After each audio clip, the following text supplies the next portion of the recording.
और बात करेंगे हम उन खबरों की जो आज एजेंडा बन सकती हैं। लखनऊ, देहरादून, मेरठ, वाराणसी, गोरखपुर से हमारे सहयोगी हमसे लाइव जुड़ गए हैं। लखनऊ से शबाब, देहरादून से सोनू सिंह, मेरठ से उमेश श्रीवास्तव, वाराणसी से उपेंद्र और गोरखपुर से रामगोपाल द्विवेदी हमारे साथ जुड़े हुए हैं। वहीं कानपुर से अमित गंजू भी हमारे साथ जुड़ेंगे। इन सबके इतर आपको देश विदेश से जुड़ी बड़ी खबरों से भी हम आपको रूबरू कराते हैं।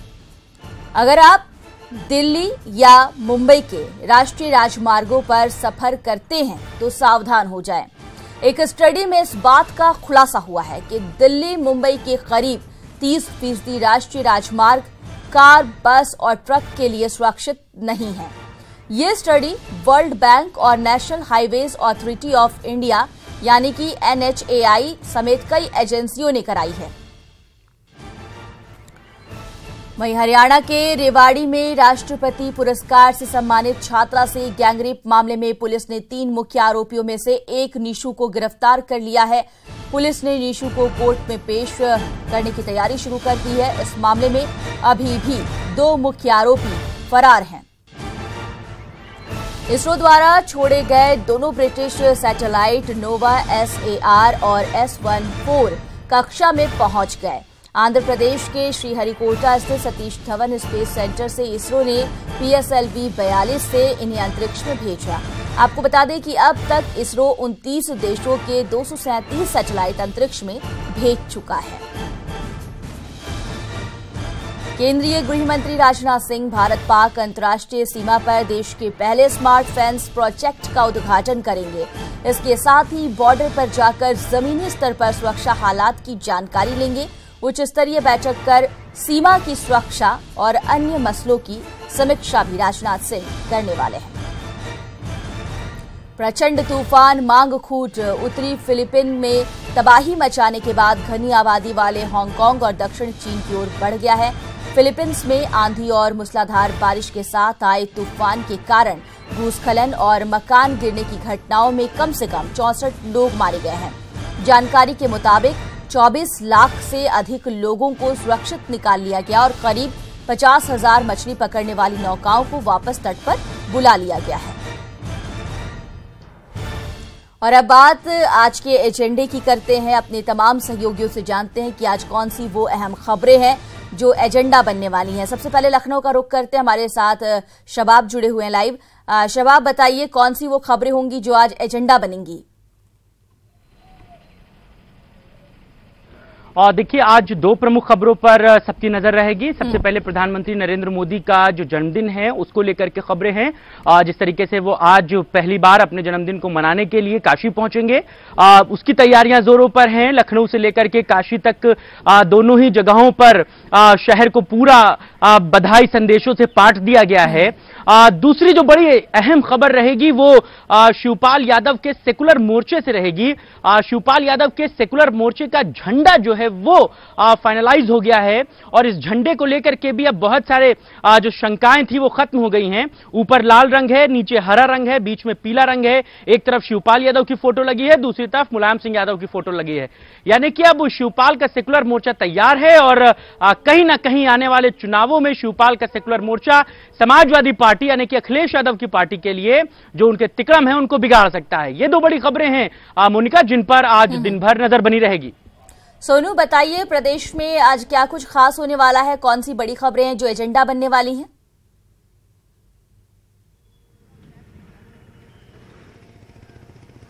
देखिए मोनिका, उत्तराखंड से आज के एजेंडे की मुख्य जो खबरें हैं वो एक तो विधानसभा सत्र से पहले की जो बैठक है, चाहे वो पक्ष के नेता हों चाहे वो विपक्ष के नेता हों, विधानसभा अध्यक्ष की अध्यक्षता में होने वाली बैठकें हों, इन तमाम बैठकों पर आज न्यूज़ 18 की लगातार नज़र बनी रहेगी और पल पल का अपडेट अपने दर्शकों तक पहुंचाते रहेंगे। दूसरा, जो कॉर्बेट और राजाजी पार्क में लगातार बाघों की, गुलदारों की जो मौत हो रही है, इस पर CBI की जाँच होनी है और इसके अलावा उत्तर काशी के जनमानस जनमानस को, उत्तरकाशी की जनता को मुख्यमंत्री त्रिवेंद्र सिंह रावत आज एक पुल की सौगात देने वाले हैं, जो सिंगल स्पान पुल है 52 करोड़ का। इन तमाम खबरों पर आज हमारी नजर बनी रहेगी और इन खबरों से संबंधित पल पल का अपडेट हम अपने दर्शकों तक पहुंचाते रहेंगे। यदि हम बैठकों की बात करें मोनिका, तो आज की तमाम ऐसी बैठकें हैं जो आज के लिए ही नहीं बल्कि आने वाले समय के लिए भी महत्वपूर्ण मानी जा रही हैं, क्योंकि जो विधानसभा में बैठक होगी, अब कुछ देर बाद बैठकों का सिलसिला शुरू हो जाएगा। सबसे पहले दलीय नेताओं की बैठक होगी, जिसमें विधानसभा अध्यक्ष तमाम जो दल के नेता हैं उनसे अपील करेंगे, जो विधानसभा के सदस्यगण हैं उनसे अपील करेंगे, मुख्यमंत्री मौजूद रहेंगे, संसदीय कार्य मंत्री मौजूद रहेंगे कि जो विधानसभा का सत्र कल से शुरू हो रहा मानसून सत्र, ये शांतिपूर्ण ढंग से किया जाए और जो विधायक हैं, जो विधानसभा के सदस्य हैं, वो अपनी बात को रखें, लेकिन शोर शराबा और हंगामा ना करें और शांतिपूर्ण ढंग से सत्र को चलाया जाए। उमेश, बताइए आज का एजेंडा क्या है? जी हाँ, देखिए, पश्चिमी उत्तर प्रदेश में आज का एजेंडा, आज की सबसे बड़ी खबर सियासत से जुड़ी हुई होगी, दलित सियासत से जुड़ी हुई होगी। मायावती ने कल लखनऊ में प्रेस वार्ता करके ऐलान किया था कि चंद्रशेखर, जो कि भीम आर्मी के संस्थापक हैं, भीम आर्मी के राष्ट्रीय अध्यक्ष हैं, उनसे कोई लेना देना नहीं है, ना वो किसी की बुआ है और ना ही कोई उनका भतीजा। चंद्रशेखर से जब इस बारे में कल सवाल पूछा गया तो उन्होंने कहा कि उन्होंने इस बयान को सुना नहीं है, देखा नहीं है, तो अब देख भी लिया होगा, सुन भी लिया होगा। आज भीम आर्मी के संस्थापक मायावती के इस बयान को लेकर क्या रिएक्शन देते हैं, इस पर हमारी निगाह रहेगी, क्योंकि पश्चिमी उत्तर प्रदेश में दलित राजनीति का अखाड़ा बना हुआ है और यकीनन सहारनपुर इसका केंद्र बिंदु है। सेंटर पॉइंट सहारनपुर है, जहां भीम आर्मी के संस्थापक चंद्रशेखर उर्फ रावण रहते हैं। तो आज मायावती के इस बयान पर कि वो किसी की बुआ नहीं है और ना ही कोई उनका भतीजा है और चंद्रशेखर से उनका कोई लेना देना नहीं है, इस सियासत के क्या बारीक मायने हैं, इस पर हमारी निगाह रहेगी और चंद्रशेखर क्या कहते हैं, इस पर भी हमारी निगाह रहेगी कि वो क्या रिएक्शन देते हैं। दूसरी बड़ी खबर मेरठ में कूड़े के ढेर को लेकर रहेगी। मेरठ शहर कूड़े के ढेर पर बैठा हुआ है। यहाँ के मंगतपुरम में कूड़े का पहाड़ खड़ा हो गया है। मंगतपुरम में तकरीबन 7 लाख टन कूड़ा यहां पर जमा है और इस कूड़े का निस्तारण नहीं हो पा रहा है। आज मेरठ के नगर आयुक्त इलाहाबाद हाईकोर्ट में तलब होंगे इसी मामले को लेकर और उनसे जवाब लेगा इलाहाबाद हाईकोर्ट की। आखिर 2017 में जब यह आदेश जारी किया गया था कि 90 दिन के अंदर मंगतपुरम का ये कूड़ा हट जाना चाहिए, तो 1 साल बीत गए, 1.5 साल बीत गए, तो आखिर अब तक ये कूड़ा क्यों नहीं हटा? उपेंद्र से बात करते हैं, वाराणसी से हमारे साथ जुड़े हुए हैं। उपेंद्र, प्रधानमंत्री आ रहे हैं, काफी खास तैयारियां की जा रही हैं, अपना बर्थडे और ऐसे में जनता को रिटर्न गिफ्ट भी मिलने वाला है। एजेंडे में और क्या कुछ बड़ी खबरें रहने वाली हैं और क्या सबसे प्रमुखता के साथ ये खबर तो है ही प्रधानमंत्री आ रहे हैं, और किन चीजों पर आपकी पैनी नजर बनी रहेगी? देखिए, आज सबसे बड़ी खबर यही है कि देश के प्रधानमंत्री नरेंद्र मोदी ने 2014 में जिस काशी को अपना परिवार समझ के उसे संसदीय क्षेत्र के रूप में चुना, आज वो वहां पर अपना 68वां जन्मदिन मनाने पहुंच रहे हैं। इसी को लेकर आज यहां पर रंगारंग कार्यक्रम भी हैं और सियासी जो सरगर्मियां हैं वो बड़ी रहेंगी। प्रधानमंत्री शाम को पहुंचेंगे और उनकी अगवानी करने के लिए खुद सूबे के मुख्यमंत्री योगी आदित्यनाथ दोपहर को ही वाराणसी पहुंच जाएंगे और शाम को एयरपोर्ट पर उनकी अगवानी करेंगे। खास बात यह रहेगी कि पहला दिन का जो पूरा कार्यक्रम है जन्मदिन का, वो किन्हीं बड़े लोगों के बीच में नहीं होगा, किसी बड़ी सियासी हस्ती के बीच में नहीं होगा। प्रधानमंत्री होंगे और काशी के युवा होंगे और काशी के बच्चे होंगे। जी हाँ, सबसे पहले आकर प्रधानमंत्री नरवर जाएंगे, प्राथमिक पाठशाला, जहां पर 1 घंटे किसी सरकारी स्कूल के बच्चों के साथ अपना जन्मदिन मनाने वाले वो पहले प्रधानमंत्री होंगे और 1 घंटे का वहां पर कार्यक्रम रखा गया है। बच्चों ने अपने मन से, अपनी हैसियत से जो उनसे बन सकता था वो किए। छोटे छोटे कार्ड के रूप में उनके गिफ्ट तैयार किए गए। स्पेशल कार्ड है, गांव की मिठाइयों से बना हुआ केक है, जिसको काट कर प्रधानमंत्री वहां जन्मदिन मनाएंगे और वहां से वापस लौटकर जब वो डीरेका पहुंचेंगे तो वो पल भी काशी के युवाओं के नाम होगा। वहां पर प्रधानमंत्री उन युवाओं से, बीएचयू के और काशी विद्यापीठ के उन छात्र छात्राओं से मिलेंगे जो गरीब बच्चों को, कूड़ा बिनने वाले बच्चों को और जिनके माँ बाप की हैसियत उनको पढ़ाने की नहीं है या जिनके पापी पेट के को भरने के आगे वो बच्चों को नहीं पढ़ा पाए, उन बच्चों को वो युवा जो BHU के और काशी विद्यापीठ के अपने शाम को वक्त निकाल के सार्वजनिक स्थानों पर पढ़ाते हैं, उन युवाओं से और बच्चों से मिलेंगे। तो आज काफी अहम है और वाकई एजेंडे की आज सबसे बड़ी खबर भी यही है कि प्रधानमंत्री आ रहे हैं शाम को और काफी कुछ खास इस दौरान देखने को मिलेगा। गोरखपुर का रुख करते हैं, रामगोपाल हमारे साथ मौजूद हैं। रामगोपाल, एजेंडे की बड़ी खबर बताइए। सीएम मौजूद हैं, लगातार औचक निरीक्षण भी करना है, क्या कुछ अपडेट है?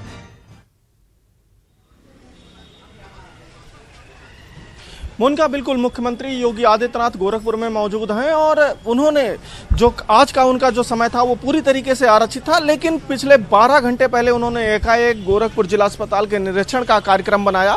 चूंकि निरीक्षण का कार्यक्रम इसलिए बनाया है कि पिछले दिनों जिस तरीके से पश्चिम उत्तर प्रदेश में बुखार से मौतें हुई और बुखार की बातें सामने आई, उसको देखते हुए खुद अपनी आंखों से वो जिला अस्पताल की व्यवस्था को देखना चाहते हैं। लेकिन इस वक्त मैं गोरखपुर जिला अस्पताल में खड़ा हूं और अब से कुछ ही देर बाद खुद मुख्यमंत्री योगी आदित्यनाथ यहां पे आने वाले हैं। जिला अस्पताल की व्यवस्था भगवान भरोसे है और उन भगवान भरोसे मैं क्यों कह रहा हूं, उसकी कुछ तस्वीर मैं आपको पहले दिखा दूं। ये जिला अस्पताल का इमरजेंसी एग्जिट है, यहीं पे मरीज भर्ती होते हैं और उनके परिजनों के लिए पानी पीने की व्यवस्था यहाँ पे जो बनाई गई है, ये आप अब देखिए यहाँ पानी पीने की ये व्यवस्था है और ये लिखा हुआ है कि ये ड्रिंकिंग वाटर यानी कि पीने का पानी यहीं पे मिलेगा। जो परिजन आएंगे, जो दिखाने मरीज आएंगे, लेकिन पानी की अगर हम बात करें तो देखिए टोटी दबाने पे यहाँ पानी नहीं निकल रही है।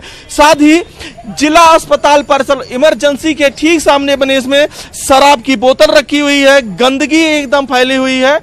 तो ये दुर्दशा यहाँ पे है। मरीज अक्सर ये आरोप जिला अस्पताल पे लगाया करते हैं कि जब वो यहाँ इलाज के लिए आते हैं तो इलाज के नाम पे उनको सिर्फ कुछ दवाएं दी जाती हैं और भी 3 से 4 दवाएं है। और यही इस हाल की वजह से सीएम थोड़ी देर में यहाँ पहुंचेंगे और औचक निरीक्षण करने वाले हैं। आप तमाम लोग हमारे साथ बने रहिए। आज के एजेंडे में और क्या कुछ खास है ये आपको बताएंगे, लेकिन एक छोटे से ब्रेक के बाद। आज का एजेंडा आप देख रहे हैं और हमारे तमाम रिपोर्टर्स हमसे जुड़े हुए हैं जो आज के एजेंडे के बारे में बता रहे हैं। अब हमारे साथ कानपुर से अमित कंजू भी जुड़ गए हैं। रुख करते हैं लखनऊ का, शबाब से बात करते हैं। शबाब, आज के एजेंडे की जो अहम खबरें हैं वो आपने बताई थी, अब उसे तफसील से बताइए हमारे दर्शकों को। देखिए, पहली तो प्रधानमंत्री नरेंद्र मोदी के जन्मदिन से जुड़ी हुई खबरें हैं जिनकी तमाम तस्वीरें जो हैं वो आना भी शुरू हो गई हैं। कल ही बनारस में कुछ मुस्लिम महिलाओं ने केक काटकर जो है वो उनके जन्मदिन को मनाया था। लेकिन दूसरी जो सबसे बड़ी पॉलिटिकल खबर है जिस पर आज सबकी निगाहें रहेंगी वो समाजवादी पार्टी के उलट जाकर जो शिवपाल यादव ने अपना सेकुलर मोर्चा बनाया है उसकी खबरें आज चर्चाओं में रहेंगी, क्योंकि आज शिवपाल यादव के सेकुलर मोर्चे का जो झंडा है, ऑफिशियली जो झंडा है, वो उनके जो चाहने वाले हैं, जो उनके नेता हैं, जो उनके पसंदीदा लोग हैं, उनकी गाड़ियों पर नजर आने लगा है। इस झंडे की खासियत यह है कि ये पुरानी समाजवादी पार्टी के झंडे से कुछ मेल खाता है। समाजवादी पार्टी का जो झंडा है उसमें ऊपर लाल रंग होता है, नीचे हरा रंग होता है, बीच में समाजवादी पार्टी का जो सिंबल है वो साइकिल बनी रहती है। शिवपाल यादव ने दोनों रंग यहां से उठवाए हैं, यानी कि ऊपर लाल है उनके झंडे में, नीचे हरा है, लेकिन बीच में पीले रंग की एक पट्टी दी गई है। तिरंगा एक तरीके से यह झंडा है, 3 रंगों में यह झंडा है। हाँ, हालांकि उनके झंडे के बीच में क्या सिंबल होगा अभी ये क्लियर नहीं है, लेकिन इस झंडे के एक तरफ शिवपाल यादव की फोटो और दूसरी तरफ मुलायम सिंह यादव की फोटो नजर आ रही है।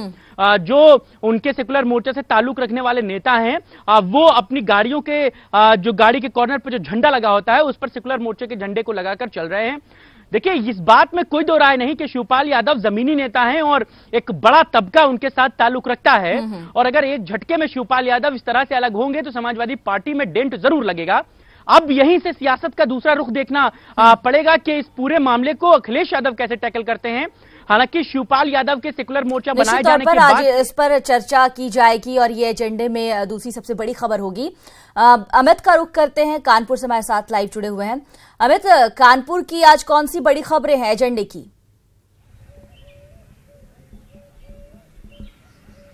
देखिए, मैं आपको बताना चाहूंगा, निश्चित तौर पर भी कुछ दिन पहले कावेरी कांड जो बांदा में हुआ था जिसमें ट्रेन में लूट हुई थी और उसका मुख्य आरोपी लल्लू पटेल अभी पुलिस की पहुंच से बहुत दूर है कि इतना बड़ा साहस करना कि ट्रेन को पूरी लूटना, बंधक बनाना, लाखों की लूट हुई। हालांकि डीआईजी मौके पर थे, रेलवे के अधिकारी मौके पर थे, आरपीएफ के अधिकारी थे। निश्चित तौर पर एक टीम गठित की, उसके ऊपर एक और क्राइम ब्रांच की टीम गठित की, उसके बाद एक और टीम गठित की, यानी 3 टीमें अभी तक गठित हो चुकी हैं और कई जगह छापेमारी है, मगर वो ट्रेन लुटेरा अभी भी पुलिस की पहुंच से दूर है। ये सबसे बड़ा एक रहेगा जिसपे इसके अलावा फर्रुखाबाद में जिस प्रकार से झोला छाप डॉक्टरों का अभी भी आतंक बरकरार है। अगर हम जुलाई से लेकर अब तक का देखें तो झोला छाप के चलते 7 महिलाओं की मौत हो चुकी है। जहां एक प्रसव कराने प्रसूता डॉक्टर के यहाँ सिर्फ पेट दर्द की सूचना पर गई, डॉक्टर ने उसको इंजेक्शन और दवाई एक साथ दोनों दी, जिसके बाद जच्चा बच्चा दोनों की मौत हो गई। उसके बाद अस्पताल में हंगामा हुआ। निश्चित तौर पर पुलिस के पास ये मामला गया और पुलिस ने इस मामले को जिस तरह की रफा दफा करती है कि उसका साफ कहना था कि आज वीआईपी विजिट है, इसको हम बाद में देखेंगे। यानी जिसकी मौत है वो प्राथमिकता पुलिस के लिए नहीं है, कमालगंज के लिए। और उसके अलावा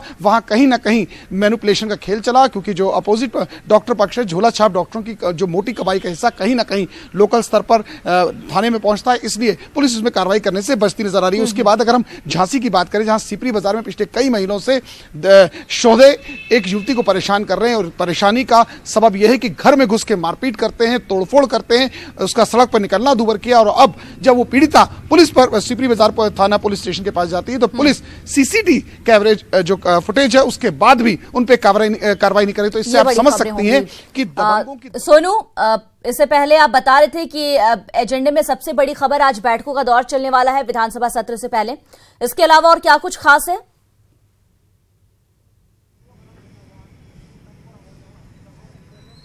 देखिए, जो दूसरी बड़ी आज के एजेंडे की अहम खबर है मोनिका, वो ये है कि जो कॉर्बेट पार्क है और राजाजी पार्क है और जो अन्य उत्तराखंड के वन्य क्षेत्र है, वहाँ पर जो गुलदार और बाघों की जो मौत हुई है उनके पीछे का रहस्य आखिर क्या है, इसको गंभीरता से लेते हुए कोर्ट ने अब सीबीआई की जांच के आदेश कर दिए हैं। और जैसे ही सीबीआई जांच कराने के इस मामले की आदेश हुए हैं, उसके बाद जो फॉरेस्ट विभाग के अधिकारी न सिर्फ उनमें हड़कंप मचा हुआ है, बल्कि अब उनकी जो हकीकत है वो भी उजागर होने वाली है। क्योंकि जिस तादाद में गुलदारों की मौत हुई है, जिस रहस्यमय तरीके से मौत हुई है, ये 5 सालों का आंकड़ा जब विभागीय अधिकारियों को, सीबीआई के अधिकारियों के सम्मुख पेश करना होगा तो निश्चित तौर पर जो वास्तविकता है वो सामने आएगी। और वन्य जीवों की मौत को गंभीरता से लेते हुए जिस तरह से कोर्ट ने आदेश किए हैं, अब इसको लेकर एक कोर्ट की एक सकारात्मक पहल बताई जा रही है। और जो विभागीय अधिकारी हैं वो कहीं ना कहीं जो तथ्य, जिन तथ्यों को वो लटकाने में लगे हुए, बताइए आज जो बड़ी खबर है जिस पर आपकी पैनी नजर रहेगी उसके बारे में हमारे दर्शकों को तफसील से। जी हाँ, देखिए, पश्चिमी उत्तर प्रदेश में नेक्स्ट जो बड़ा एजेंडा होगा वो आगरा से होगा।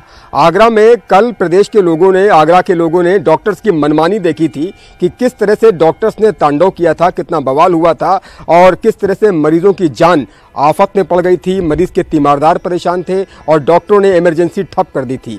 आज हमारी निगाह आगरा पर भी रहेगी कि आगरा में अभी डॉक्टर्स किस तरह से इलाज कर रहे हैं, क्या इमरजेंसी सेवाएं बहाल होंगी या नहीं होंगी, क्योंकि डॉक्टर्स को लेकर के जिस तरह से 2 दिन से ये बवाल चल रहा था और इमरजेंसी सेवाएं ठप कर दी गई थी, मरीजों का बुरा हाल हो गया, मरीज के तीमारदारों का बुरा हाल हो गया, किसी तरह से उनका इलाज नहीं हो पा रहा था। डॉक्टर्स की पूरी फौज, जो जूनियर डॉक्टर्स की पूरी फौज है, वो हड़ताल पर चली गई, इमरजेंसी सेवाएं ठप कर दी थी। तो आज देखने वाली बात होगी कि क्या ये सेवाएं सामान्य हुई या नहीं, क्योंकि ये एक बड़ी खबर है, लोगों से जुड़ी हुई खबर है, लाखों लोगों से जुड़ी हुई खबर है। और अगर डॉक्टर्स, जिन्हें धरती का भगवान कहा जाता है, अगर वो इस तरह से बिहेव करेंगे तो ये अच्छी बात नहीं है। इस पर हमारी निगाह रहेगी कि इस पर क्या होता है, क्या इमरजेंसी सेवाएं सुचारू रूप से चलती हैं या नहीं।